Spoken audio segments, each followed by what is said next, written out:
Merci Madame Cuny d'avoir accepté de venir au siège de la Fondation Optéo pour répondre à 2 questions. Vous avez été, Madame, pendant de très nombreuses années, administratrice de la DAPI de l'Aveyron. Vous avez été administratrice de cette belle association,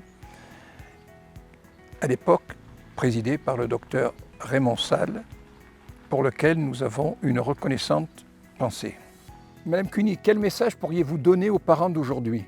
Que les parents de chaque secteur continuent à faire se rencontrer les familles et travaillent conjointement avec la Fondation. Monsieur Giraudot, papa de Philippe, âgé aujourd'hui de 65 ans, adhérent de la DAPI de Tarn-et-Garonne depuis 1965, vous y avez œuvré en tant qu'administrateur pendant plus de 30 ans. Vous en avez assuré la présidence de 1998 à 2010 et la vice-présidence de 2010 à 2013. Vous avez été la cheville ouvrière de la fusion avec la DAPI d'Aveyron et vous avez soutenu le projet de transformation en fondation. Pouvez-vous nous dire ce que vous souhaitez à la fondation pour les 10 prochaines années? Je ne saurais répondre à votre question. Elle est très large. Pour la fondation, je souhaite que ces activités soient en progrès permanent pour un accompagnement des personnes en difficulté et une inclusion réussie dans la société.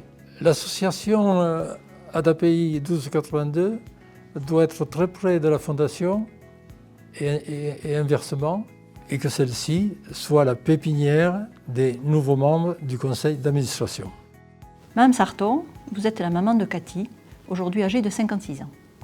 Vous êtes adhérente de la DAPI de Tarn-et-Garonne depuis 1965 et vous y avez œuvré en tant qu'administratrice pendant plus de 40 ans. C'est un engagement fort au service d'une juste cause.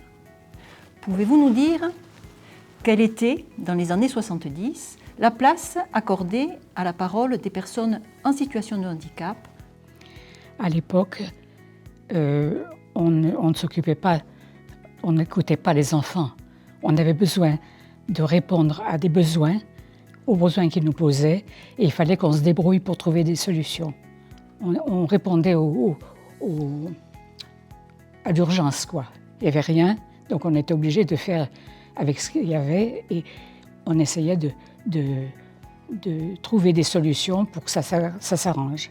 À ma grande satisfaction, récemment, j'ai eu l'occasion de contacter une directrice d'un foyer d'hébergement.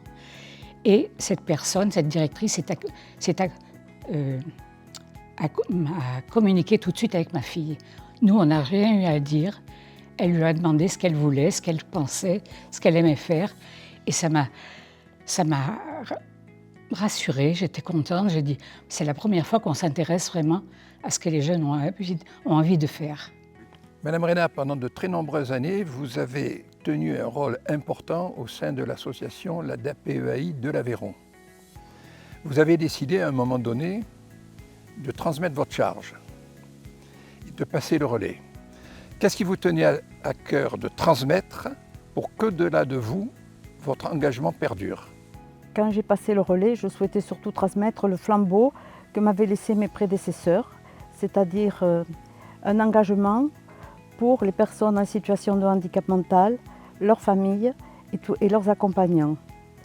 Le jour où j'ai senti qu'il fallait que je passe le relais, j'ai laissé ma place à des personnes qui en étaient capables de s'investir, de donner de leur capacité, de leur énergie, de leur temps, beaucoup de leur temps, au service des personnes handicapées mentales. J'étais contente d'avoir passé ce relais, car les personnes qui me succédaient étaient à l'écoute, ouvertes aux idées des autres. Quand j'ai quitté mes responsabilités, pendant un temps, j'ai eu un vide. On ne s'engage pas dans cette association sans y laisser une partie de son cœur. Maintenant, je vois que les relais se passent, que tout dure, et j'en suis contente. Pouvez-vous nous dire ce que cet engagement vous a apporté? Mon engagement associatif m'a apporté beaucoup de satisfaction personnelle. on pourrait dire, une vie bien remplie, après une activité débordante. Cet engagement m'a enrichi, pas financièrement, puisque ce ne sont que des bénévoles, mais enrichi personnellement. Il m'a permis de rencontrer beaucoup de personnes, il m'a ouvert aux autres. Je suis allée vers les parents, dans lesquels je me suis reconnue et j'ai noué des liens avec certains. J'ai pu rencontrer des personnes qui s'investissaient dans le monde du handicap, des personnalités publiques. Pour moi, ça a été l'occasion de rencontrer d'autres personnes qui avaient les mêmes problèmes que nous et de contribuer à mon petit niveau à l'évolution, aux projets qu'on a engagés les uns après les autres.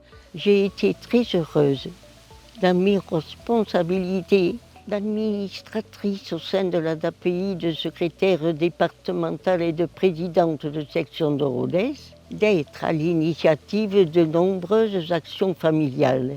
Cela a permis de créer un lien puissant de solidarité et d'œuvrer pour la reconnaissance et les droits de nos enfants handicapés. Cet engagement a aussi augmenté mes connaissances par des formations, des stages. J'ai découvert d'autres univers. Cet engagement m'a apporté beaucoup de bonheur lorsqu'un projet associatif aboutissait. Pour moi et pour toute ma famille, cet engagement a été une source de courage et d'espoir. Cet engagement m'a permis d'échanger avec les autres membres, avec l'ensemble de l'association, des valeurs qui nous sont chères. Là, je ne citerai que les principales, mais les valeurs d'écoute, les valeurs d'échange, les valeurs de solidarité, les valeurs de respect. Je suis contente d'être investie dans ce programme.